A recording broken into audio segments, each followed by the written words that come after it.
ਘਰ ਆ ਬੰਦਾ ਜੇ ਆ ਬੜਾ ਹੀ ਪੈ ਗਿਆ ਜੇ ਅਸੀਂ ਕਦੇ ਕਦੇ ਤੇਰੇ ਵਾਰੀ ਆ ਗਏ ਨੇ ਤਾਂ ਮੌਲਵੀ ਜੀ ਗੋਸ਼ਾ ਚਾਹੀਦਾ ਹੈ ਗੋਸ਼ਤ ਮੁੱਕ ਗਿਆ ਔਰ ਆਹੋ ਇਹ ਵੀ ਤੁਹਾਡੇ ਜ਼ਮੀਨ ਦਾ ਹੀ ਜਿਹੜਾ ਕਰਨਾ ਫਿਰ ਨਾ ਉਹ ਭਾਈਆ ਖਲੋ ਜਾ ਕੇ ਗੱਲ ਨਹੀਂ ਉਹ ਭਾਈਆ ਖਲੋ ਜਾ ਉਹ ਖਲੋ ਉਹਦਾ ਤੇ ਆ ਯਾਰ ਗੱਲ ਤੇ ਸੁਣ ਗੱਲ ਵੀ ਜਾਣੇ ਦੀ ਸ਼ਾਹ ਹੁੰਦੀ ਔਰਾ ਗੱਲ ਤੇ ਸੁਣ ਭਾਈਆ ਕੀ ਗੱਲ ਏ ਗੋਸ਼ਤ ਲੈਣ ਆਇਆ ਤੇ ਉਹ ਯਾਰ ਗੋਸ਼ਤ ਮੁੱਕ ਗਿਆ ਨਿੱਕਾ ਲਾਲਾ ਤੁਹਾਡਾ ਕਹਿੰਦਾ ਹੋਵੇ ਤੇ ਨਿੱਕੇ ਲਾਲੇ ਤੁਹਾਡੇ ਗੱਲ ਕੀ ਉਹ ਨਿੱਕੇ ਦਾ ਕੀ ਮਤਲਬ ਹੈ ਵੱਡਾ ਮੈਂ ਗੱਲ ਮੈਂ ਕਰਨੀ ਕਿ ਉਹਨੇ ਕਰਨੀ ਨੇ ਤੂੰ ਯਾਰ ਕਿਸ ਤਰ੍ਹਾਂ ਦਾ ਬੰਦਾ ਹੈ ਭਾਵੇਂ ਜਿਸ ਤਰ੍ਹਾਂ ਦਾ ਵੀ ਆ ਬਾਤ ਤੁਸੀਂ ਮੈਂ ਲਈ ਪੱਕੀ ਗੱਲ ਹੈ ਘਰ ਮੇਰਾ ਗੱਲ ਮੈਂ ਕਰਨੀ ਸੀ ਕਿ ਮੇਰਾ ਤੁਹਾਡਾ ਮਰਨ ਨਹੀਂ ਮਨ ਹੱਥਾਂ ਮੈਂ ਗੋਸ਼ਤ ਦੇ ਤੇਰਾ ਬਾਇਆ ਬੰਦਾ ਮੈਨੂੰ ਬੁਲਾਉਂਦਾ ਮੈਂ ਲੈਣੇ ਨਹੀਂ ਹੋਣਾ ਤੁਸੀਂ ਪਾਸੇ ਆਪ ਨੂੰ ਮਤ ਦੇ ਓਏ ਅੱਲਾ ਅਗਲੇ ਸਾਲ ਯਾਰ ਕੁਰਬਾਨੀ ਦੇ ਤੈਨੂੰ ਮੈਂ 10 ਕਿਲੋ ਦੇ ਦੇਣਾ ਹੁਣ ਦੇਣੇ ਤਾਂ ਠੀਕ ਹੈ ਨਹੀਂ ਜਾ ਆਪਣਾ ਨਹੀਂ ਹੁਣ ਤੇ ਮੁੱਕ ਗਿਆ ਅਗਲੀ ਕੁਰਬਾਨੀ ਤੇ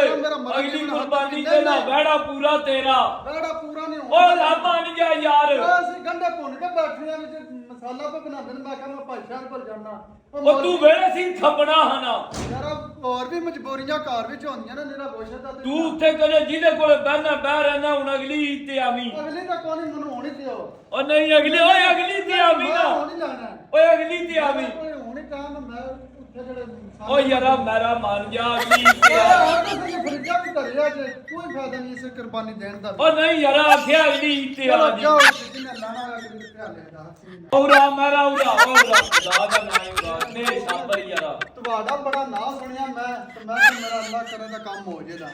ਤੂੰ ਹੁਣ ਬਾਹਰ ਲਿਆ ਵੀ ਜੇ ਟੁਰ ਪਈ ਅੰਦਰ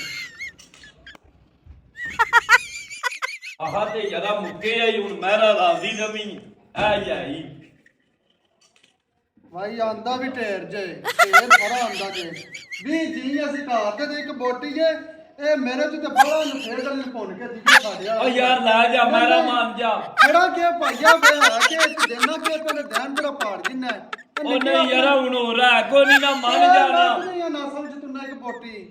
ਉਹ ਮੈਂ ਕਿਹਾ ਵਾ ਮੈਨੂੰ ਕੀ ਪਤਾ ਵਾ ਤੂੰ ਹੁਣ ਆਪ ਗੱਲਾਂ ਸਾਰੀ ਦਿਹਾੜੀ ਉੱਤੇ ਚੁੰਗਦਾ ਰਹਿਣਾ ਜਿੱਥੇ ਬਹਿ ਜੇ ਵੇਲੇ ਸੀ ਰਾਮ ਨਾ ਵੇਲੇ ਸੇ ਨਹੀਂ ਜੇ ਲੈਣਾ ਤੇ ਲੈ ਰਹੇ ਨੇ ਕਿ ਮੈਂ ਨਹੀਂ ਲੈਣਾ ਇਹ ਮੈਂ ਕਿੱਥੇ ਓ ਲੈ ਜਾ ਮੰਨ ਜਾ ਖੁਦਾ ਦਾ ਨਾਮ ਬੇਇੱਜ਼ਤੀ ਪੇ ਕਰਦੇ ਛਾਪਰ ਦਾ ਹੱਥ ਵੀ ਨਹੀਂ ਦਿੰਦੇ 10 ਰੁਪਏ ਦਾ ਛਾਪਰ ਤੇ ਪੰਜਾਂ ਦੀ ਬੋਟੀ ਜੇ